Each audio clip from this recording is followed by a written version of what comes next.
So hello everyone, I hope you are doing well. आज 15 अगस्त है, तो 15 अगस्त के लिए सबसे पहले आप सभी को स्वतंत्रता दिवस के लिए सभी को शुभकामनाएं। और कहीं ना कहीं आपकी तैयारी भी अच्छी चल रही होगी, तो हम लोग ज़्यादा टाइम वेस्ट नहीं करेंगे और हम लोग स्टार्ट करते हैं आज का सबसे पहला आर्टिकल, जो कि द हिंदू का है ना। तो ये जो न्यूज़ था ना, ये बेसिकली रिसेंट का ही है। और ऐसा नहीं कि ये न्यूज़ अगर अभी है तो इसके रिगार्डिंग जो आर्टिकल्स हैं ये पहले कभी नहीं आए हैं, ऐसे भी आप सोच सकते हैं। तो लेकिन ऐसा नहीं है। इसके रिगार्डिंग जो आर्टिकल्स है ना बहुत सारे पहले। अब ये किससे लिंक करता है, देखिए। ये जो बेसिकली टॉपिक है ना, ये आपके हिमाचल प्रदेश के लैंड स्लिप से है। लैंड स्लिप बोलिए या लैंडस्लाइड बोलिए, लैंडस्लाइड बोलिए, बात बराबर ही है, ठीक है। लैंडस्लाइड के रिगार्डिंग आपको मालूम है कि ये पेपर आपका जीएस पेपर 3 इसमें कवर हो जाएगा। डिजास्टर मैनेजमेंट का ये टॉपिक है ना। उसमें आपका पेपर 3 का की बात करें तो थोड़ा हम बेसिक की बात करते हैं कि चीजें क्या हुई अभी तक। अभी ये हुआ है कि अभी रिसेंट में अभी जो हिमाचल प्रदेश है वहां पर लैंडस्लाइड हुआ है, ठीक है। और उसमें 51 जो टूरिस्ट है या जो पर्सन बोल सकते हैं उनकी जाने गई। और आपको मालूम है कि ये टाइम है आपका रेनी सीजन का। रेनी सीजन में आपको मालूम है कि थोड़ा खतरा बढ़ जाता है जो लैंडस्लाइड का, खासकर जो हिमालयन जो रीजन है वहां पर। तो सब कुछ हम लोग बात करने वाले हैं, ठीक है, ताकि आपको एक बेटर बेटर एक अंडरस्टैंडिंग मिल सके। सबसे पहले हिमाचल प्रदेश की हम बात करें, क्योंकि पर्टिकुलर उसी जो स्टेट की हम बात कर रहे हैं, तो वहाँ बेसिकली कुछ हमें डेटा आपके पास रखना चाहते हैं।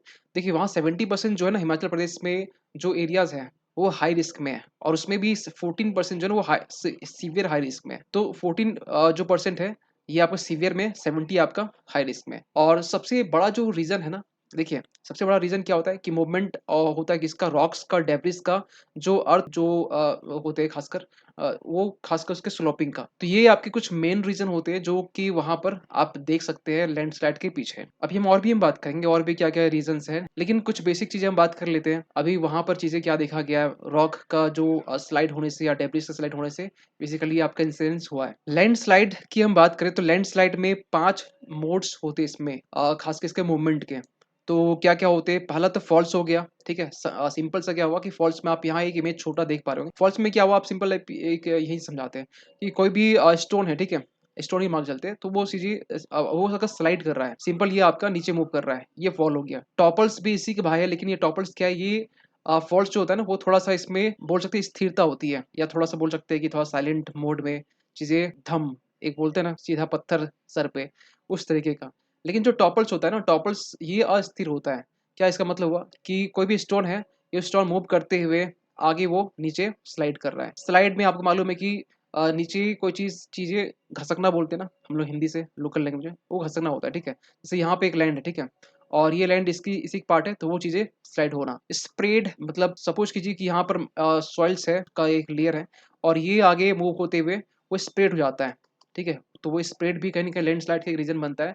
और लास्ट में आपका हो गया फ्लोज, ठीक है। तो ये मे बी प्रीलिम्स में भी ये ऐसे जो कीवर्ड्स हैं ये पूछे जा सकते हैं कि लैंडस्लाइड्स के लिए कीवर्ड्स आपके पास होंगे पांचों मे बी, और कौन कौन से कीवर्ड्स रिस्पॉन्सिबल है लैंडस्लाइड के लिए। तो आप मे भी सोच सकते हैं कि ये 5 कीवर्ड तो हो ही नहीं सकते, तो ये 5 कीवर्ड है लैंडस्लाइड के मूवमेंट के लिए। अब यहाँ पर थोड़ा सा और पॉइंट बात कर लेते हैं। देखिए, 32% जो स्टेट का जो स्टेट है बेसिकली, उसे कैटेगराइज किया गया हाई डैमेज रिस्क जोन में, जो सेस्मिसिटी है उसके लिए। तो ये भी कुछ डेटा है जो कहीं ना कहीं आप इसको नोट डाउन कर ले। नेक्स्ट हम बात करते हैं कि क्या रीजन है, और क्या रीजन है खासकर हिमालयन रीजन में जहां पर लैंडस्लाइड्स होते हैं।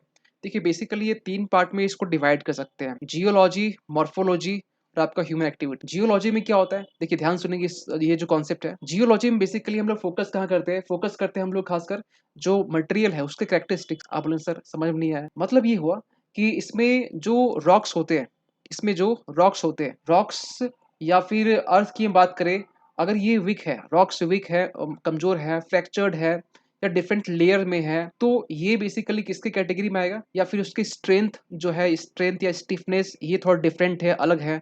तो ये आपका जियोलॉजी पार्ट। अब बोले सर थोड़ा सा और सिंपल कर दीजिए। देखिए, जियोलॉजी का मतलब सिंपल सा एक रीजन है, ये रीजन है बेसिकली। तो जियोलॉजी में कारण क्या आता है कि कोई भी रॉक्स है, कोई पत्थर है, कोई लेयर है, अगर वो कमजोर है, या स्ट्रेंथ है, स्ट्रेंथ में भी आप कह सकते हैं स्ट्रेंथ भी रिस्पॉन्सिबल होता है खासकर लेंसलाइट के लिए, और वीकनेस भी रीजन होता है, दोनों होता है। तो अगर ये वीक है, स्ट्रेंथ है, लेयर इसका समथिंग ऊपर नीचे वो भी ढीला ढाला है, ठीक है, कंपोजिशन अलग है, ये भी एक ये रीजन होता है जियोलॉजी में, ठीक है। मॉर्फोलॉजी में क्या होता है, मॉर्फोलॉजी में बेसिकली हम लोग यहाँ देखते हैं स्ट्रक्चर ऑफ द लैंड। क्या इसका मतलब हुआ, इसका मतलब ये हुआ कि सपोज कीजिए कि वेजिटेशन, ये आपका एक एरिया है जहाँ पर समथिंग यहाँ वेजिटेशन है, ठीक है? मतलब पेड़-पौधे सिंपल की मान चलिए, ठीक है? वेजिटेशन है, स्लॉप मोड में है, तो ये अगर वेजिटेशन यहाँ पर है, अगर जो बारिश के टाइम में ये क्या होगा कि जो मिट्टी होगी यहाँ पर, ठीक है? वो क्या इरोड होगा, जिसको अपर्दन बोलते हैं हिंदी में। इरोड होने से क्या होगा, तो यहाँ की जो मिट्टी वो स्ट्रेंथ कम होगा, मतलब कह सकते हैं कि जो पकड़ बोल सकते हैं वो कम होगा। जब कम होगा तो पेड़ों की जो कटाई है या बोल सकते हैं ट्री फॉल ये होने के चांसेस होंगे।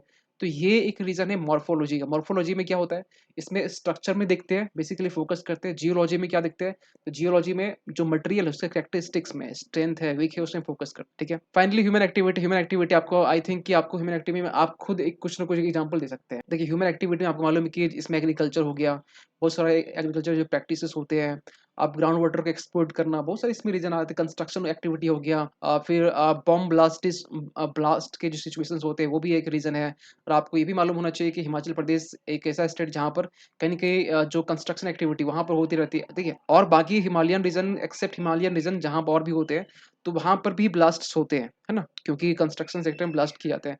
ये एक उसी पार्ट है। लेकिन हिमालयन रीजन में अगर आप कंस्ट्रक्शन एक्टिविटी में ब्लास्ट जैसी एक्टिविटी को आप कंडक्ट करते हैं, तो ये वहाँ के जो लोकल्स हैं, जो रेजिडेंट्स हैं, उसके लिए खतरा बन जाता है और इस ये रिस्पॉन्सिबल होता है लैंडस्लाइड। तो ह्यूमन एक्टिविटीज़ बेसिकली बहुत सारी चीज़ में रिस्पॉन्सिबल है, तो ये अनलिमिटेड लिख सकते हैं इसके लिए, है ना? और कुछ पॉइंट यहाँ पे नेक्स्ट है, slope movement occurs when forces acting downward mainly due to the gravity. और ग्रेविटी भी एक रीजन है, मतलब हम ये कह सकते हैं कि एक नेचुरल एक रीजन हम कहें तो ग्रेविटी एक नेचुरल रीजन है जो, और ये तभी देखिए दोनों का ना एक म्यूचुअल कोऑर्डिनेशन से ही ह्यूमन एक्टिविटी और ग्रेविटी तभी ये चीजें काम करती है। नेचुरल एक्टिविटीज अगर तभी ये मतलब बोल सकते हैं कि आउट ऑफ कंट्रोल होता है जब हम लोग ह्यूमन एक्टिविटीज को ज्यादा एक्सप्लोइट करते हैं उस चीज में, ठीक है? तो फाइनली जो मिटिगेशन है, क्या इसमें हम लोग उपाय कर सकते हैं, क्या इसका हम लोग रास्ता निकाल सकते हैं? तो सबसे पहली बात ये कि जो कंस्ट्रक्शन एक्टिविटी है इसको हमें रिस्ट्रिक्ट करना पड़ेगा, ठीक है? जो डेवलपमेंटल एक्टिविटीज़ है उसे हमें रिस्ट्रिक्ट करना पड़ेगा। जो रोड्स है हो गया, डैम्स हो गया, खास करके से जो प्रोन एरियाज़ में जो एरियाज़ जो प्रोन एरियाज़ है वहाँ पर अगर ये चीज़ें कंस्ट्रक्ट हो रही है तो उसे हमें रोकने की नीड है। लिमिटिंग जो एग्रीकल्चर उसे लिमिट करने की नीड है, जो खासकर वैली एरियाज़ में और जहाँ पर स्लोप्स मॉडरेट होते हैं वहाँ पर। प्लस डेवलपमेंट और जो लार्ज सेटलमेंट है डेवलपमेंट के लिए, तो वो भी कंट्रोल करने की नीड है हमें, खासकर वल्नरेबल ज़ोन्स में। प्लस लार्ज स्केल जो अफ़ॉरेस्टेशन इसे प्रमोट करने की नीड है। हमें प्लांटेशंस करने की नीड है। डिफ़ॉरेस्टेशन जितना हम कम कर सकते हैं, ये हमारे लिए अच्छा होगा। लैंडस्लाइड्स के जो इंसिडेंट्स हैं, वो भी कहीं न कहीं हमें कम देखने को मिलेंगे। और फाइनली हमारे पास लास्ट पॉइंट है टेरेस फार्मिंग। टेरेस फार्मिंग आप ये समझिए कि नॉर्थ ईस्टर्न जो हिल होते हैं, वहाँ पर आपने ये कहीं न कहीं ज्योग्राफी में पढ़ा होगा कि झूमिंग कल्टीवेशंस होते हैं, या इसको झूमिंग कल्टीवेशंस हम लोग किसी और एक लैंग्वेज में बोलते हैं स्लैश एंड बर्न जो कल्टीवेशन या शिफ्टिंग कल्टीवेशन भी कहते हैं। ये भी हमें कहीं न कहीं इसे यूज़ करने की नीड है, ठीक है, प्रैक्टिस में। तो ये सारी मिटिगेशंस है, कहीं न कहीं आप ये बेसिक चीज़ें हैं, ऐसा नहीं कि आपको मतलब ये नई चीज़ बता रही है, ये बेसिक चीज़ें हैं और कहीं न कहीं आप चीज़ों को लिंक करके देख सकते हैं। जो लोग खासकर अब ये जो चैनल है, हमारा जो ये जो चैनल, ये बेसिकली अभी तो शुरुआत ही हुआ है ना, तो अभी आगे और भी चीज़ें अभी इम्प्रूवमेंट हम आपके लिए लेके आएँगे, ताकि जो भी मतलब और भी वीडियोज़ वो और भी क्लासेस, ताकि आपके यूपीएससी एग्ज़ाम में एक मतलब बोल सकते हैं कि सहायता कर सके, है ना? चलिए, तो ये हो गया आपका मिटिगेशन का। क्या स्टेप्स गवर्नमेंट अभी तक ली है? देखिए स्टेप्स गवर्नमेंट ने एक सबसे बड़ा स्टेप्स अगर हम बोलें तो जियोलॉजिकल सर्वे ऑफ इंडिया, इन्होंने बेसिकली क्या किया कि इन्होंने नेशनल लैंडस्लाइड ससेप्टिबिलिटी मैपिंग, ये 85% जो एरिया है वहाँ पर इन्होंने कंडक्ट किया है, और जो कि एरियाज़ की बात करें तो वो आपका 4,20,000 स्क्वायर किलोमीटर के रेंज में है। तो ये एक बहुत बड़ा एक अचीवमेंट है, ताकि अर्ली वार्निंग सिस्टम है उसको इम्प्रूव किया जा सके, मॉनिटरिंग अच्छे से हो सके, ठीक है? ये सारी चीज़ें यहाँ पर कर सकते हैं, ठीक है? चलिए हम रेट कर लेते हैं। तो ये हो गया। और अच्छा एक चीज़ सवाल मेरे दिमाग में ये उठा कि अगर ऐसे इंसिडेंट्स हो रहे हैं तो कहीं न कहीं या नेचर बोल सकते हैं, नेचर क्या ये जो इंसिडेंट्स ये क्या कहने की मतलब जो बोल सकते हैं क्या कहना चाह रहा है ना? तो देखिए ये जो ऐसे इंसिडेंट्स जब होते हैं ना, तो हम लोग फ़ोकस करते हैं, हम लोग ध्यान कहाँ देते हैं मिटिगेशन, लेकिन हम लोग ये सोचना चाहिए कि हम लोग प्री मिटिगेशन जो एक्टिविटीज़ है वो हम लोग पहले से इसको यूज़ कर सकते हैं। और इसका मतलब ये भी हुआ कि ऐसे जो इंसिडेंट्स है वो हमें ये कहता है कि आप कहीं न कहीं अपना जो डेवलपमेंटल जो पैराडाइम है उसको रीडिज़ाइन कीजिए, ठीक है? प्लस जो कॉशंस है उसको भी इम्प्रूव करने की नीड है। प्लस जो हाइड्रो पावर है, ठीक है? जो प्रोजेक्ट इसको भी कहीं न कहीं एक रेगुलेटेड वे में, या फिर हम ये कह सकते हैं वहाँ प्रोन एरियाज़ में भी हमें कम यहाँ पर जो एस्टेब्लिश है वो करने की नीड होगी। प्लस नेक्स्ट में ये कि हमें जो क्लाइमेट चेंज की हम जो बात करते हैं, एक्शन प्लान जो आपको मालूम है कि हमारा जो नेट जीरो एमिशंस का जो ये है टारगेट है वो हमें 2070 तक है। ये भी हम लोग कब हम लोग अचीव कर सकते हैं, जब हम लोग खासकर डिफॉरेस्टेशन, खासकर इसको हम लोग रोकेंगे, अफॉरेस्टेशन में ज़्यादा ध्यान देंगे, डिजास्टर मैनेजमेंट को हम लोग थोड़ा सा इंप्रूव करेंगे। इसमें ना लॉन्ग टर्म जो रिमाइडल मेजर्स है ये हमें लेने की नीड है, खासकर जो हजार्डस एरियाज हैं। Harnessing the available support among local communities for sustainable tourism and expansion. देखिए जो टूरिज्म है, ऐसा नहीं टूरिज्म अगर बहुत ज़्यादा अगर नंबर्स में अगर आते हैं तो ये भी कहीं ना हार्म होता है, खासकर नेचर्स को, और ऐसे जो प्रोन एरियाज होते हैं वहाँ पर। तो ये आपके हो गए बेसिकली जो कुछ इंडिकेशन जो कहीं ना कहीं ये ऐसे जो इंसिडेंट्स होते हैं तो हमें कहना चाहते हैं। नेक्स्ट आर्टिकल है ये आपका रिटेल इन्फ्लेशन से। आपको मालूम होना चाहिए कि अभी रिसेंट में आपके साइड में भी आप लोग जहाँ जहाँ पर जिस स्टेट से बिलोंग करते हैं वहाँ पर भी जो वेजिटेबल्स है इसके प्राइस बढ़े हुए हैं। उसमें से भी हम लोग अगर थोड़ा सा और नोटिस करें तो आप ये देख पाते होंगे कि वहाँ पर खासकर जो टमाटर है उसकी प्राइस ज़्यादा बढ़े हुए हैं। आप ये देख पाते होंगे गवर्नमेंट का रिसेंटली एक डेटा है, आरबीआई का ही डेटा है कि 4.87 था अभी। ठीक है, वैसे तो अभी अप्रैल की बात करें तो अप्रैल में भी आपका ये कम हुआ था, फिर आपका ये बढ़ गया है ना। तो अप्रैल में जब कम हुआ था उस समय भी आर्टिकल्स आए थे, अभी ये फिर बढ़ गया। और इसका एक सबसे बड़ा रीजन क्या है, टमाटर। अब देखिए बाकी सारे जो सब्जी है ना वो इन्फ्लेशन ठीक ठाक है, ये ठीक कह सकते, लेकिन जो टमाटर है आप ये देखिए इसका जो ग्राफ है, ठीक है, वो किस तरीके से बढ़ा है। जुलाई में तो आप सोचिए कि जुलाई 23 200%, तो इसका इन्फ्लेशन 200% बढ़ा है। लेकिन यहाँ पर नंबर अब 200% ये कितना परसेंट, 7.44। ये क्या है देखिए, अगर हम बोलते हैं कि रिटेल इन्फ्लेशन, तो रिटेल इन्फ्लेशन को आप सिंपल भाषा में ये समझिए कि ये आपका ये कंज्यूमर प्राइस इंडेक्स ही है, सीपीआई जिसको बोलते हैं ना। तो ये कंज्यूमर प्राइस इंडेक्स ही है जिसको हम लोग सिंपल भाषा में बोलते हैं।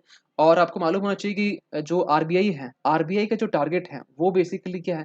देखिए आरबीआई का टारगेट है कि इन्फ्लेशन को कंट्रोल करना। तो आरबीआई कंट्रोल करती है कितना, तो आरबीआई ये चाहती है कि इन्फ्लेशन कंट्रोल रहे, वो आपका 4%। तो 4% में भी कुछ रियायत है क्या, तो आप इसमें 2% प्लस कर लीजिए और 2% माइनस कर, मतलब ये कह रहे हम 2 से लेकर 6% तक आरबीआई की जिम्मेवारी है कि ये इन्फ्लेशन को, महंगाई को कंट्रोल में करे। लेकिन यहाँ पर तो सीपीआई जो है ना वो आपका 7.44% चला गया। तो जाहिर सी बात, ये चिंता का एक विषय है ना। तो ये कंसर्न अभी बना हुआ है। ठीक है, अब यहाँ पर एक पॉइंट ये निकल के आ रहा है कि सीपीआई जो है ना वो बेसिकली हम लोग गवर्नमेंट जो आरबीआई वो निकालती है सीपीआई यानी कंज्यूमर प्राइस इंडेक्स, और इसका अभी बेस जो ईयर है, बेस ये याद रखेंगे 2016 है, पहले 2012 था लेकिन 2020 में इसको चेंज कर। अब सीपीआई में हम लोग यहाँ पर जो रिटेल प्राइस, जो इसमें बेसिकली कवर क्या होता है, कंज्यूमर प्राइस इंडेक्स, जो कंज्यूमर कंज्यूम करते हैं, वेजिटेबल्स हो गया, फूड आइटम्स हो गया, ये सब चीजें इसमें कंज्यूम होते हैं। एक वर्ड होता है कोर आइटम्स। कोर आइटम्स में क्या होता है, इसमें फूड और फ्यूल को इसे एक्सक्लूड कर दिए तो आपका कोर इन्फ्लेशन निकल जाएगा, वहां बात नहीं करेंगे।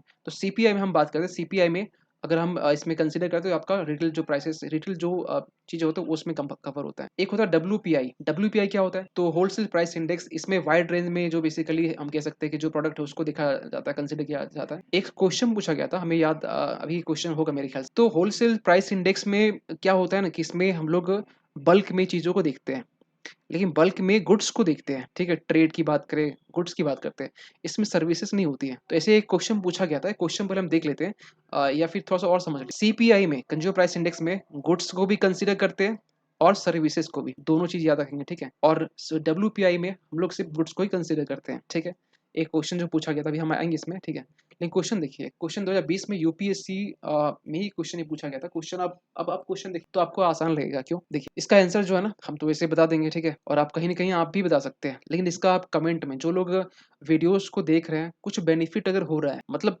रियली कुछ वैल्यू एडिशन अगर आप में हो रहा है इस लेक्चर के थ्रू से, तो आप जरूर कमेंट करेंगे। एक क्वेश्चन हम डेली लेके आते हैं, प्रीवियस क्वेश्चन, अगर कुछ आर्टिकल्स होते हैं, ऐसा नहीं कि हम जो आर्टिकल्स लेके आते हैं वो आपके आर्टिकल्स इरेलीवेंट हो, रेलेवेंट होते तभी ये आपके जो क्वेश्चंस है उसको हम लेके आते हैं। तो एक क्वेश्चंस के जो आंसर है या ऑप्शंस भी आप कमेंट में लिख सकते हैं, ए बी सी डी के फॉर्मेट। ठीक है, बहुत ज्यादा हार्डवर्क आपको नहीं करने दिया है, छोटा सा कमेंट, ये मेरे लिए एक वैल्यू एडिशन होगा। ठीक है, इतना अगर आप कर सकते हैं तो बहुत अच्छा होगा। क्वेश्चन क्या है, the weightage of food in consumer price index is higher than that in wholesale price index. Weightage किसका ज्यादा होता है, देखिए ये चीज अभी हम आपको नहीं बताए, लेकिन आप थोड़ा सोच सकते हैं। ठीक है, थोड़ा सा। और ये जो second point, WPI does not capture changes in the price of services which CPI does. ये तो अभी हम जस्ट बोले, मतलब ये सही है। अब जब टू सही है तो आपको मालूम है कि ये तो कट गया है ना। Reserve Bank of India has now adopted WPI as its key measure of inflation and to decide on changing the key policy rate. क्या हुआ इसका, देखिए आरबीआई जो है ना डब्ल्यूपीआई का अडॉप्ट किया है, खासकर अपने इन्फ्लेशन को मेजर करने के लिए नहीं, सीपीआई को किया है। तो ये तो गलत, ये गलत। तो 2 बचा। अब आप इसमें समझ सकते हैं कौन सा होना चाहिए। तो अगर आपने 1 का अगर आपने सही इंडिकेशन किया कि क्या सही होना चाहिए, तो आप कहीं न कहीं इसका आंसर बता सकते हैं। कमेंट कीजिएगा इसका आंसर क्या होगा, ठीक है? आते हैं उसी टॉपिक पे। तो 4 टाइप के सीपीआई होते हैं, यानी कंज्यूमर प्राइस इंडेक्स 4 टाइप के होते हैं। कौन-कौन से टाइप के? तो सीपीआई जो है इंडस्ट्रियल वर्कर्स के लिए, एग्रीकल्चर लेबर के लिए, रूरल लेबर के लिए, अर्बन नॉन मैनुअल एम्प्लॉइज़ के लिए। अब इसमें ना आपसे यूपीएससी प्रीलिम्स में जब क्वेश्चन पूछेगी ना, थोड़ा-सा इसमें कहाँ पर दिक्कत आपको दे सकती है। देखिए, यहाँ आपको एक एक पॉइंट में दिक्कत होगा कि ये जो आपके 3 फर्स्ट जो 3 हैं, CPI for industrial worker, agriculture labourer, rural labour, इसको जो कंट्रोल है, इसको कंट्रोल करता है लेबर ब्यूरो। ये किसके अंडर में आता है? तो मिनिस्ट्री ऑफ लेबर में आता है, अनएम्प्लॉयमेंट, ठीक है? ये पॉइंट। लास्ट का जो है अर्बन नॉन मैनुअल एम्प्लॉइज़, ये आपका एनएसओ इसको कंपाइल करता है, और ये आपका आता है ministry of statistics and programme implementation. ये कुछ डेटा है कहीं न कहीं, क्योंकि अभी आपको मालूम है कि अभी टमाटर का रेट अगर आपके प्रीलिम्स के 2-3 मंथ पहले तक अगर बना रहा, तो डेफ़िनेटली यहाँ से सीपीआई, डब्ल्यूपीआई से क्वेश्चंस बन के टॉपिक तो वही होते हैं, लेकिन बस थोड़ा उसमें जो आपको जानना चाहिए, जो पॉइंट जो आपको जानना चाहिए, यही वो आपका पॉइंट है, ठीक है? चलिए फिर नेक्स्ट चलते हैं अगला। अगला आर्टिकल ये आपका इंडियन एक्सप्रेस का है, क्योंकि द हिंदू में बहुत सारे ऐसे आर्टिकल्स हैं जो कि इंडिपेंडेंस डे है, तो उससे रिलेटेड, हिस्ट्री से थोड़ा बहुत रिलेटेड है। तो ऐसे-ऐसे आर्टिकल्स, तो जो मेरा और एक चैनल है, जहाँ से आप मेन चैनल बोल सकते हैं, संजीव नायक के नाम पे, वहाँ पर हम डेली जो बर्निंग इश्यूज़ होते हैं, करंट टॉपिक्स होते हैं, लेटेस्ट ट्रेंडिंग टॉपिक्स होते हैं, वो वीडियोज़ हम लेके आते हैं। तो आप वहाँ पर भी जुड़े रहेंगे, ताकि आपको एक लेटेस्ट जो न्यूज़ है, एक डिटेल वे में आपको मिलता रहे, ताकि ऐसा नहीं कि कुछ चीज़ें छूट जाएँ, है ना? और एक कोशिश करते हैं कि आपको एक सिंपल, एक और बहुत बिल्कुल एक लेमन टर्म में आपको चीज़ों को समझाने की कोशिश करते हैं। चलिए आगे बढ़ते हैं। वाइल्ड फायर्स इन हवाई। हवाई, पहले ये चीज़ जो देखिए, ये जो आपका आइलैंड, हवाई आइलैंड, ये island Pacific, north Pacific ocean, और ये जो आइलैंड है, ये पार्ट किसका है?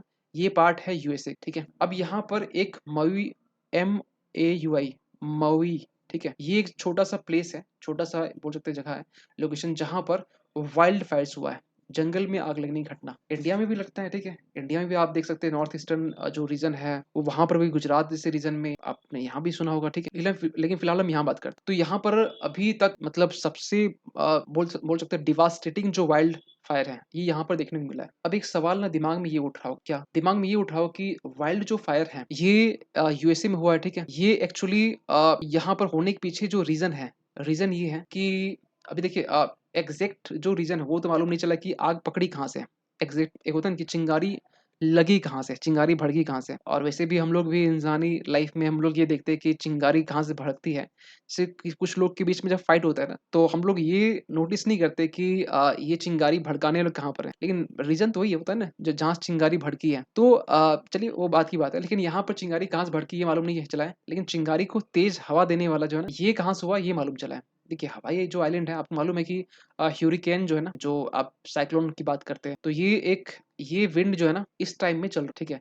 और ये विंड इतनी तेज थी कि जो चिंगारी थी, चिंगारी को हवा देने में ये एक बहुत बड़ा एक रिस्पॉन्सिबल, और जब इतनी तेज ये आंधी थी कि मतलब जो चिंगारी थी, जो आग थी, वो बड़ा स्पीड, अब बोल सकते हैं बहुत तेजी से जो एरियाज है उसमें आग पकड़ लेती है। जो लोकल रेजिडेंट्स है, यहाँ तक कि लोकल रेजिडेंट्स वो समुद्र में कूद रहे थे, ऐसा सिचुएशन था। वहाँ पर जो हिस्टोरिकल जो प्लेसेस है, वहाँ पर भी आग लग चुकी है। सिचुएशन जैसे ये आपका जो रीजन, लहेना जो रीजन है, हिस्टोरिकल जो प्लेस था, यहाँ पर भी आग लगती है। कुछ जो जो मतलब थोड़ा डार्क कलर में, वो बेसिकली वहाँ पर आग लगने की घटना अभी आपको मालूम चला है। जिसमें से अभी जब अभी न्यूज़ पढ़ रहे थे, तो भी कुछ हम क्या करते हैं कि जैसे कुछ लेटेस्ट भी देख लेते हैं कि क्या भी चेंजेस हुआ है, क्योंकि न्यूज़ पेपर सुबह आता है। एक तो रिकॉर्डिंग कर लिए थे, ये रिकॉर्डिंग करने के बाद मालूम चला आवाज़ ही नहीं आया। तो एक एक तो फिर उसके बाद फिर क्या हुआ कि जैसे मेरे फिर जैसे जिस लैपटॉप में काम करते हैं, उसमें लैपटॉप में नोटिफ़िकेशन आया कि जो मरने की जो संख्या है, वो 96 था, अब 99 हो गया है। तो ये अभी लेटेस्ट का है, ठीक है? तो 99 अभी तक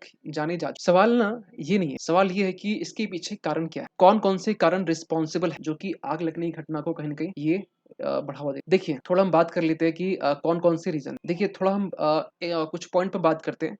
एक जनरल रीज़न बात करते हैं, ऐसा नहीं कि हम उसी रीज़न बात करें। हम तो वो इंसिडेंट्स आपको बताए, लेकिन इन जनरल कौन-कौन से रीज़न हो। देखिए, अगर हम थोड़ा-सा आपको बात बताएँ कि पूरे वर्ल्ड की हम बात करें, कुछ बेसिक चीज़ें। पूरे वर्ल्ड में जो अमेज़न रेन फॉरेस्ट, ये सबसे वर्ल्ड का लार्जेस्ट ट्रॉपिकल रेन फॉरेस्ट है, ठीक है? और सबसे आग जली की जो घटना है ना, वहीं पर ज़्यादा आपने सुना भी होगा, पिछले साल भी सुना होगा। और जो आग लगने की जो घटना है, इसके पीछे कुछ कारण रिस्पॉन्सिबल होते हैं। मुख्य रूप से हम कहें तो यहाँ पर 3 कारण होते हैं। अब ये 3 कारण कौन-कौन सा है? ये कारण ऐसे मतलब सिंपल कंपोनेंट ये बोल, एक तो फ्यूल हो गया, ऑक्सीजन हो गया और आपका हो गया हीट के सोर्सेज, ठीक है? ये 3 रिस्पॉन्सिबल है। फ्यूल जो होता है वो आपको मालूम है कि फ्लेमेबल मटेरियल है और ये कहीं न कहीं इसके आस-पास में जो भी चीज़ें होती है, या ट्रीज़ हो, ग्रासेस हो, जो हो, चाहे घर ही क्यों ना हो, सबको जलाती है, ठीक है? और ऑक्सीजन क्या करती है? ऑक्सीजन हवा देती है ना? बिना ऑक्सीजन के जलता भी नहीं है।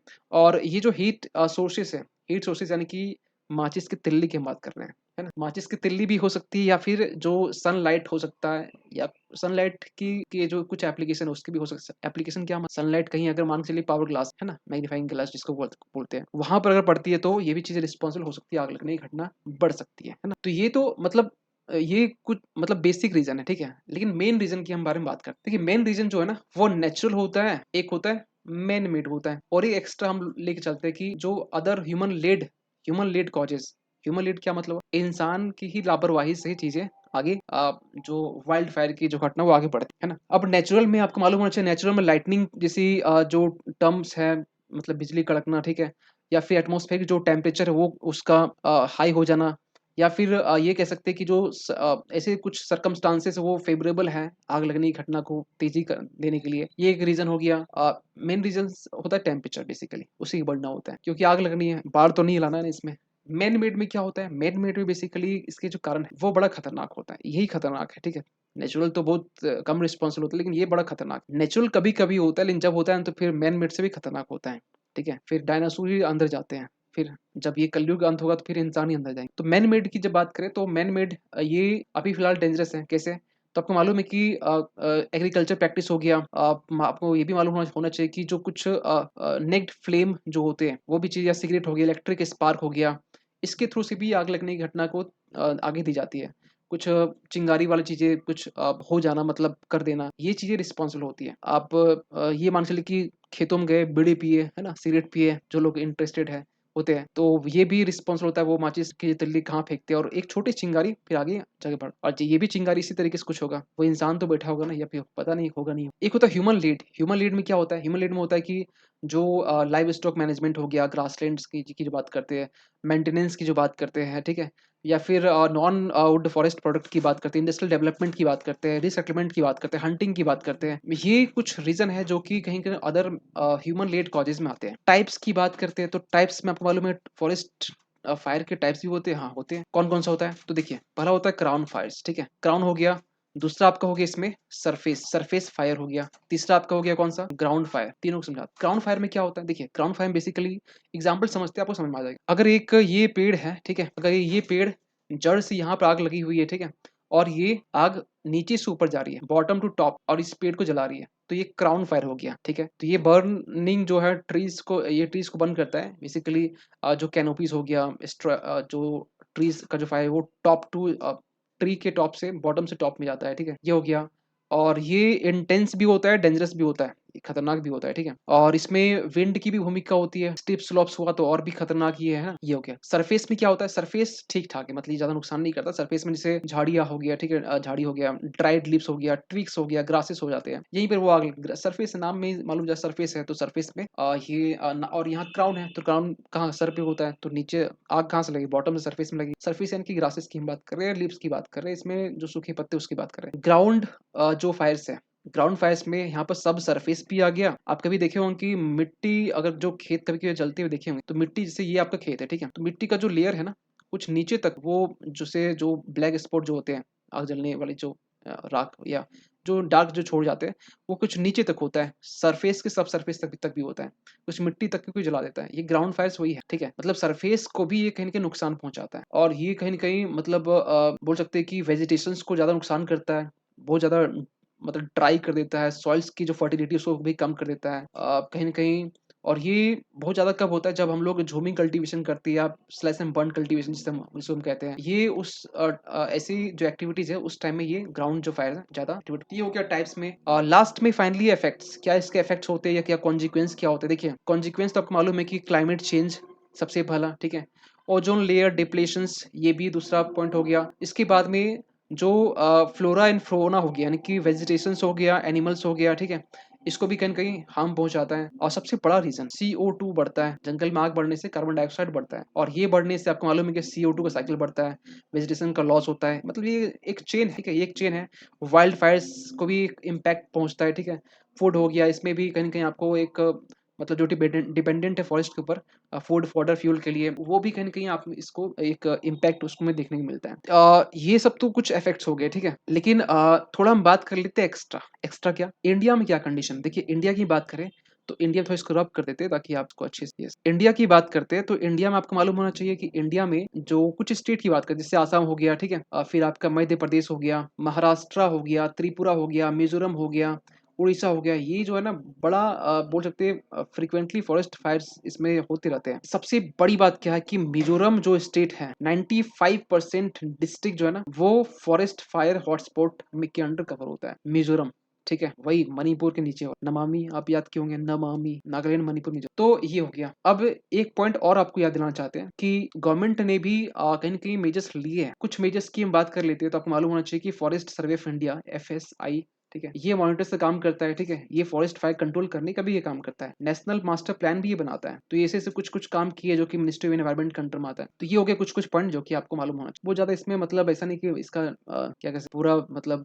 पोस्टमार्टम नहीं करना, बस इतना काफ़ी है। आगे बढ़ते हैं, अगला आर्टिकल्स बात अगला आर्टिकल्स बेसिकली ये आपका इंडियन इकोनॉमी के बारे में। ये आर्टिकल्स बहुत ही इंपॉर्टेंट है क्योंकि ये आर्टिकल पिछले आर्टिकल से अलग, ये आर्टिकल्स एक अच्छा आर्टिकल इसलिए भी है क्योंकि ये जनरली आपका GS पेपर जो 3 है उसमें ये कवर हो सकता है और उसमें क्वेश्चन बन भी सकते हैं। जो लोग मेंस के लिए जो खासकर अभी इस साल अपीयर होने वाले हैं, उनके लिए ये टॉपिक बहुत इंपॉर्टेंट है और मे बी ये टॉपिक इंपॉर्टेंट अगर क्वेश्चन डायरेक्ट नहीं आता है, तो यहाँ से कुछ फर्दर पॉइंट आपके लिए इंपॉर्टेंट हो सकता है, ठीक है? ध्यान से जो आर्टिकल्स है सुनेंगे। थोड़ा हम कुछ बेसिक की बात करते हैं, फिर हम आएँगे अपने असली पॉइंट। बेसिक बात ये है कि आपको मालूम होना चाहिए कि इंडिया एक डेवलपिंग कंट्री से ट्रांजिशन फेज में है, डेवलप्ड और डेवलपिंग कंट्री बीच। और इंडिया की जो करंट प्रेजेंट जो जीडीपी की जो वैल्यू है वो आपका बोल सकते हैं $2.7 ट्रिलियन का है ना। इंडिया की जीडीपी फास्टेस्ट ग्रोइंग इकोनॉमी के नाम पे जानते हैं। लेकिन इंडिया जो है ना, इंडिया की इकोनॉमी को हम लोग बोलते हैं कि मिक्स्ड इकोनॉमी है। मिक्स के साथ में ये लार्ज इकोनॉमी भी है, प्लस लार्ज साथ में कॉम्प्लेक्स कॉम्प्लेक्स है। तो कॉम्प्लेक्स जब भी होता है तो यहाँ पर एक अपॉर्चुनिटी भी होता है और यहाँ पे एक चैलेंज भी होता है। आज हम बात करने वाले हैं इस चैलेंज के बारे में, ठीक है? कॉम्प्लेक्स भी है, फास्ट ग्रोइंग भी है, जीडीपी 2.7 है और हमारा टारगेट क्या है 5 ट्रिलियन इकोनॉमी करने की। तो भी कम से कम तो 50% हम लोग प्लस ही चल रहे हैं और 50% हम लोग अचीव कर लेंगे, ठीक है? लेकिन जो चैलेंजेस है, ये चैलेंजेस क्या-क्या है, ये हम लोग पॉइंट वे में बात करते हैं क्योंकि हमारी जो 21वीं सेंचुरी है, इसमें नए चैलेंजेस निकल के आ रहे हैं। कोविड-19 बाद से चैलेंजेस का जो वैरायटी है, मतलब बोल सकते हैं कि इसका जो क्या उसको पॉइंट क्या उसको बोलते हैं, दिमाग में नहीं आ रहा है। जैसे जो लेयर वो मतलब चेंज हो चुका है। देखिए, एक ही करके बात करते हैं। वीक डिमांड चैलेंज सबसे पहला। वीक डिमांड में क्या है? देखिए, वीक डिमांड में ये है कि हमारी जो इकोनॉमी है, हम लोग ये मान के चलते हैं गुड्स एंड सर्विसेज के जो डिमांड होते हैं ना, कभी-कभी स्टैग्नेंट होते हैं। डिमांड से नहीं होता है गुड्स का, ठीक है? तो कभी-कभी डिक्लाइन फेज में ये देखने को मिलता है। लो ग्रोथ इकोनॉमी में देखने को मिलता है। हाई इन्फ्लेशन भी आपको मालूम है कि भी रिटेल इन्फ्लेशन आपको देखने को मिल रहा है। अनएम्प्लॉयमेंट के भी इश्यूज हमें देखने को मिलते हैं। कोविड-19 का जो इम्पैक्ट है ना, ये बड़ा है, मतलब इम्पैक्ट सब में किया है, खासकर हर एक सेक्टर में किया है, ठीक है? लेकिन हाँ, एजुकेशन सेक्टर को यहाँ पर एक पुश अप मिला है, बोल सकते हैं पुश मिला है जब ये कोविड-19 के बाद। शायद इतना ये पुश नहीं मिलता और बूम नहीं होता है एजुकेशन सेक्टर अगर कोविड-19 नहीं आता है। तो हम इसमें क्वेश्चन मार्क तो नहीं करेंगे, ठीक है? हर एक जो बोल सकते हैं कि जो समस्या होती है ना, वो एक अपॉर्चुनिटीज को लेके आती है ना? अनएम्प्लॉयमेंट का एक इशू हो गया। अनएम्प्लॉयमेंट देखिए, हम लोग इंडिया में हम लोग मान रहे हैं कि ठीक है, हम लोग फास्टेस्ट ग्रोइंग इकोनॉमी है, हम लोग इकोनॉमिक ग्रोथ कर रहे हैं, लेकिन आपको ये भी समझना होगा कि अनएम्प्लॉयमेंट तो आपका नीचे जा रहा है ना, ये या तो कांस्टेंट या तो नीचे जा रहा है। ये रूरल एरियाज की बात करें, अर्बन एरियाज की बात करें, दोनों जगह ही आपका सेम कंडीशन है ना। और उसके बाद से फिर जो कोविड-19 है, कोविड-19 आने के बाद से बहुत सारे सेक्टर है, बिजनेसेस है, वहाँ पर कहीं के हमें जॉब लॉसेस के जो घटना वो देखने को मिला है।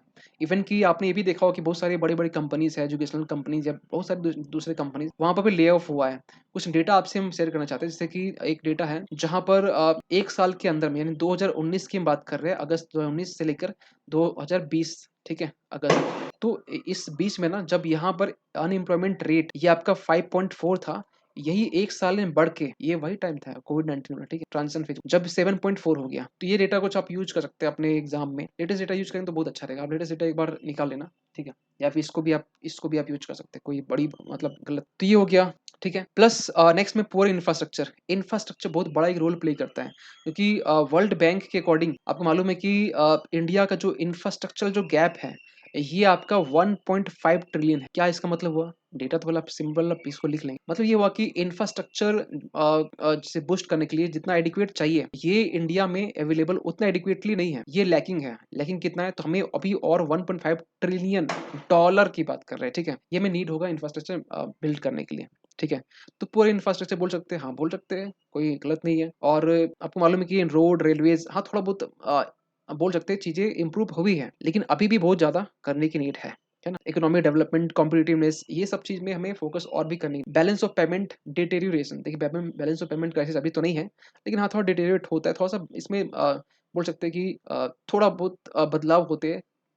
किस तरीके से? करेंट अकाउंट डेफिसिट, CAD जिसको शॉर्ट में बोलते हैं, ये क्या होता है? ये बेसिकली होता है कि अगर आपका इंपोर्ट यानी कि दूसरे कंट्री से हम सामान मंगवा रहे हैं, ठीक है, वो ज्यादा हो एक्सपोर्ट से, तो कंडीशन होता है क्या? Current account deficit. जब ये कंडीशन होता है तो हमारे पास में balance of payment crisis situation आ जाती है। तो ये भी चीजें देखी गई है, क्योंकि ये देखा गया कि जो एक्सपोर्ट है, एक्सपोर्ट में भी गिरावट आई है, ठीक है, और इंपोर्ट तो बढ़ ही रहा है। तो ये चीजें देखने मिलता है। नेक्स्ट में है आपका जो high levels of private debt, कर्ज भी, और कर्ज भी किससे? मतलब प्राइवेट डेट ये क्या होता है? सरकारी क्या होता है? देखिए, अगर हम गवर्नमेंट जो है ना RBI से लेती है, तो ये तो सरकारी बोल सकते हैं, लेकिन अगर गवर्नमेंट अगर RBI के अलावा और भी कहीं और सोर्स से लेती है तो आपका प्राइवेट हो गया। तो RBI के अकॉर्डिंग ये कहा गया है कि जो प्राइवेट डेट है 2016 में ये आपका था 151%, यही 2020 में जाकर ये हो गया आपका 167%। डेट, उधारी, कर्ज जिसको कह सकते हैं। सरकार के ऊपर भी कर्ज होता है, सरकार कर्ज तले दबी हुई, प्लस इंटरेस्ट भी चुकाती है सरकार, और ये कहीं ना कहीं सही होता है, ठीक है? ये बहुत बड़ा एक इकोनॉमिक का टॉपिक है, जिसको हम लोग किसी अलग टॉपिक में बात कर लेंगे कि कर्ज का होना ये अच्छा कैसे होता है। हम लोग ये मान के चलते हैं ये कर्ज का होना बुरा होता है। आप भी अगर अपने लाइफ में अगर कभी अगर किसी से कर्ज लेते हैं, 100 रुपया भी लेते हैं, तो आपके दिमाग में टेंशन होता है कि यार 100 रुपये कर्ज है और इसको कैसे मतलब जल्दी से चुका दे, है ना? आप सोचते होंगे। चलिए कोई नहीं।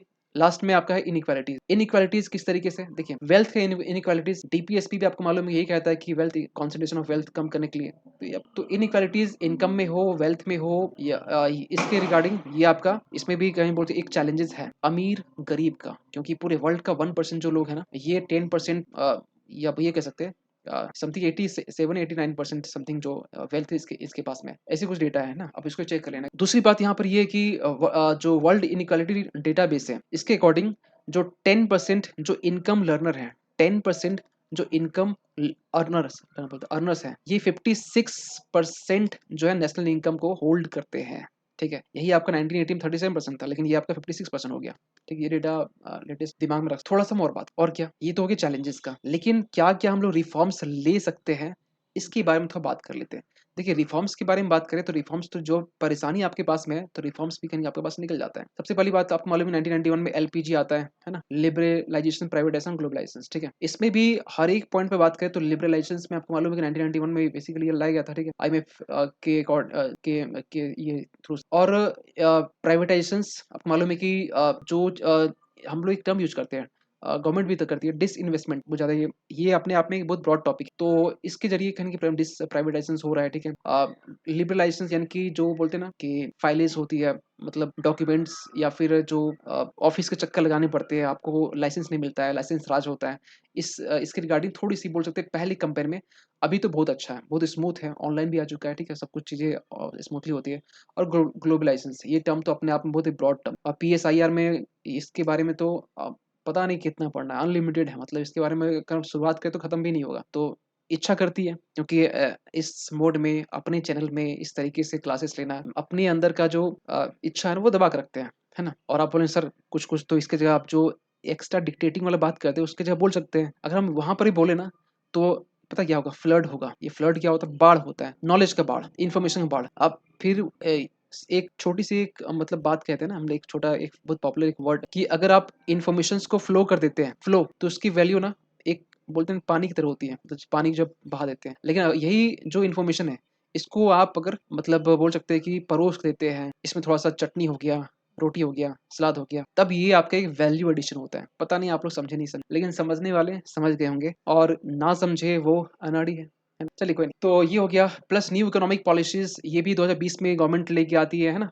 कोविड-19 बाद में ये भी कहीं न कहीं एक रिफॉर्म्स गवर्नमेंट लेके आई है। प्लस इंसॉल्वेंसी बैंकरप्सी कोड हो गया, ये भी गवर्नमेंट बैंकिंग सेक्टर्स के लिए लेके आई है, ताकि जो और कॉर्पोरेट इंसॉल्वेंसी इसको रेजोल्यूशंस करने के लिए, है ना? प्लस लेबर कोड, आपको मालूम है कि 4 लेबर कोड अभी तक बनाए अभी मर्ज करके बनाया गया है। जो पहले लेबर कोड थे, मल्टीपल लेबर कोड्स थे, तो इसको 4 ये कोड में मर्ज किया गया है। और लास्ट में आपका हो गया पीएलआई स्कीम। पीएलआई स्कीम क्या होता है? Production linked incentive schemes. ये 2020 में गवर्नमेंट ने लॉन्च किया था और ये बेसिकली फोकस कहाँ करता है कि कम से कम जो एक्सपोर्ट है या मैन्युफैक्चरिंग है, इस पे बेसिकली फोकस किया गया है, ताकि जो या ऑटोमोबाइल सेक्टर हो गया, इलेक्ट्रॉनिक सेक्टर हो गया, फार्मास्यूटिकल्स हो गया, टेक्सटाइल्स हो गया, प्लस रिन्यूएबल एनर्जी हो गया, यहाँ पर गवर्नमेंट फोकस करने के लिए ये आपको बेसिकली स्कीम लाएगा। अब बोले सर ये तो हम समझ नहीं आया, बता दीजिए। देखिए, आप प्रोडक्शन कर रहे हैं एक साइड में, आप प्रोडक्शन किसके लिए कर रहे हैं? कंज्यूमर्स के लिए। कंज्यूमर्स आपका हो सकता है कि आप एक्सपोर्ट करने के लिए कर रहे हैं, तो भी कंज्यूमर्स के लिए कर रहे हैं अल्टीमेटली। कैसे करेंगे? अगर आपके पास में अच्छा रोड नहीं होगा, अच्छा बोल सकते हैं कि हाईवेज नहीं होगा, रोड नहीं होगा, ट्रेन रेलवेज नहीं होगा, ट्रांसपोर्टिंग फैसिलिटी ठीक से नहीं होगा, बस इसको सही कर प्रोडक्शन लिंक्ड इंसेंटिव। अभी इंसेंटिव गवर्नमेंट दे रही है इसके लिए, ठीक है?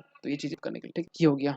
कुछ सजेशंस है, जो सजेशंस कहीं ना कहीं आपको मतलब सिंपल सी बात है, हम लोग ऐसे ही बोल लेते हैं कि हम लोग जो एक्सपोर्ट है इसके कॉम्पिटिटिवनेस को इन्हेंस करना चाहिए, प्लस जो कंजम्पशन है इसको बढ़ावा देना, बूस्ट करना चाहिए, इन्वेस्टमेंट का डिमांड और इसको बढ़ाना चाहिए, प्लस जो फाइनेंशियल सेक्टर है, फाइनेंशियल सेक्टर उसमें रिफॉर्म्स लाने की नीड है, बिजनेस इन्वायरमेंट को इम्प्रूव करने की नीड है, ऐसे कुछ कुछ पॉइंट बोलते हैं हम लोग, मतलब ऐसे सिंपल तरीके से। प्लस जो इनोवेशंस है ना, स्टार्टअप है, एंटरप्रेन्योरशिप है, उसको भी फोस्टरिंग करने की नीड है। और जो इनइक्वालिटीज की बात करते हैं, जो पॉवर्टी की बात करते हैं, इसको भी एड्रेस करना बहुत इंपॉर्टेंट है।